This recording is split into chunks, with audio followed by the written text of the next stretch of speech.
Hi hello ನಮಸ್ಕಾರ ಎಲ್ಲರಿಗೂ ಪರೀಕ್ಷೆ ಯೂಟ್ಯೂಬ್ ಚಾನಲ್ಗೆ ತಮಗೆಲ್ಲ ಆತ್ಮೀಯವಾದ ಸ್ವಾಗತ. ನಾನು ಕಾರ್ತಿಕ್, ನಿಮ್ಮ ಗಣಿತ ಶಿಕ್ಷಕ. ಇವತ್ತು ನಾವು ತಂದಿರುವಂತ ವಿಡಿಯೋ ಲೆಸನ್ ಯಾವುದು ಅಂದ್ರೆ, ಇವಾಗ ತಾನೇ ನಾವು ಮುಗಿಸಿರುವಂತ ವರ್ಗ ಸಮೀಕರಣ ಪಾಠದ ಸಮರಿ ವಿಡಿಯೋ. ಅಂದ್ರೆ ಈ ವರ್ಗ ಸಮೀಕರಣದಲ್ಲಿ ನಾವು ಮೊದಲನೇದಾಗಿ ಸಿದ್ಧಾಂತಗಳನ್ನ ಕಲ್ತ್ವಿ. ಸಿದ್ಧಾಂತಗಳಾದ್ಮೇಲೆ ನಾವು ಪಠ್ಯಪುಸ್ತಕದ ಪ್ರಾಬ್ಲಮ್ಗಳನ್ನ ಸಾಲ್ವ್ ಮಾಡಿದೀವಿ, ರೈಟ್?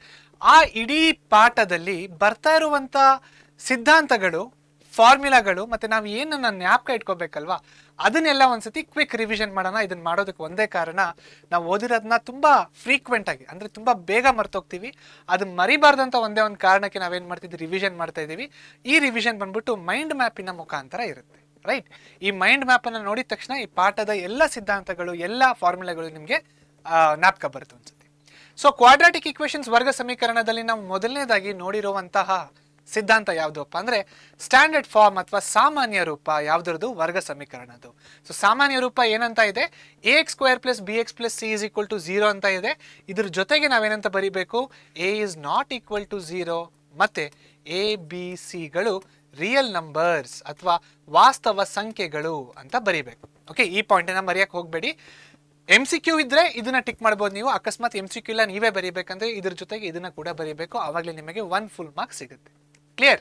ಓಕೆ, ನೆಕ್ಸ್ಟ್ ಮುಂದಿನ ಸಿದ್ಧಾಂತ ನಾವೇನ್ ನೋಡಿದೀವಿ, ಕ್ವಾಡ್ರಾಟಿಕ್ ಸಮೀಕರಣಗಳನ್ನು ಅಥವಾ ವರ್ಗ ಸಮೀಕರಣಗಳನ್ನು, ಕ್ವಾಡ್ರಾಟಿಕ್ ಈಕ್ವೇಷನ್ಸ್ ನ ಹೇಗೆ ಪರಿಹರಿಸುವುದು. ವರ್ಗ ಸಮೀಕರಣ ನಾವು ಎರಡು ವಿಧಾನಗಳಿಂದ ಪರಿಹರಿಸಬಹುದು.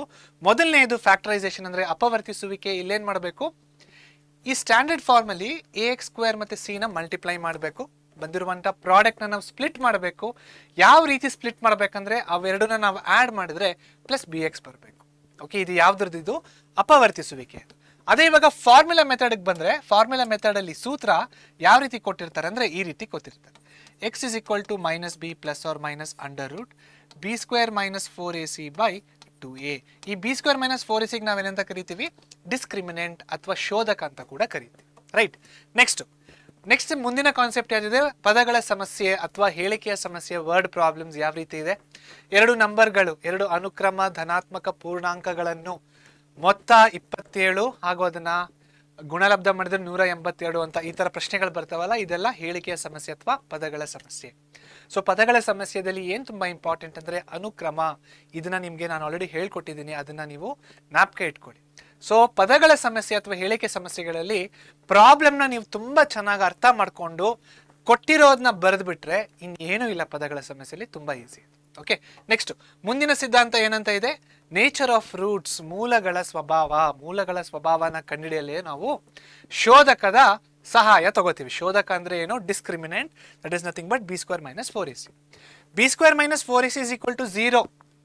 0ಗೆ ಸಮವಾಗಿದ್ದಾಗ ಮೂಲಗಳು ಸಮ ಹಾಗೂ ವಾಸ್ತವ ರೂಪದಲ್ಲಿ ಇರ್ತವೆ, ರೈಟ್?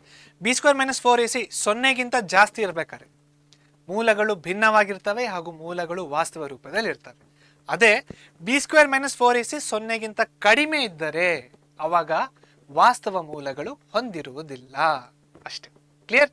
ಸೊ ಈ ಪಾಠದಲ್ಲಿ ಬರ್ತಾ ಇರುವಂತ ಎಲ್ಲ ಇಂಪಾರ್ಟೆಂಟ್ ಪಾಯಿಂಟ್ಸ್ ಇದಾಗಿದೆ. ಇದನ್ನ ನೀವು ಈ ರೀತಿ ಜ್ಞಾಪಕ ಇಟ್ಕೋಬೇಕು. ಇದಕ್ಕೆ ನಾವು ಮೈಂಡ್ ಮ್ಯಾಪ್ ಅಂತ ಕರಿತೀವಿ. ಹೇಳಿದ್ನ ರಿವಿಷನ್ ನಾವು ಏನಕ್ಕೆ ಮಾಡ್ತೀವಿ, ಓದಿರೋದನ್ನ ನಾವು ತುಂಬಾ ಬೇಗ ಮರ್ತೋಗ್ತೀವಿ. ಅದನ್ನ ಮರಿಬಾರ್ದಂದ್ರೆ ನಾವು ಅವಾಗವಾಗ ರಿವಿಷನ್ ಮಾಡ್ತಾ ಇರಬೇಕು. ಸೊ ಇಲ್ಲಿಗೆ ಈ ಸಮರಿ ಪಾಠದ ಈ ಸಮರಿ ವಿಡಿಯೋದು ಅಂತ್ಯ ಆಗಿದೆ. ಮತ್ತೆ ನಾನು ನಿಮ್ಗೆ ಮುಂದಿನ ಪಾಠದಲ್ಲಿ ಸಿಗ್ತೀನಿ. ಅಲ್ಲಿವರೆಗೂ ಪರೀಕ್ಷೆ ಜೊತೆ ಸ್ಟೇ ಟ್ಯೂನ್ಡ್ ಆಗಿರಿ. Thank you so much.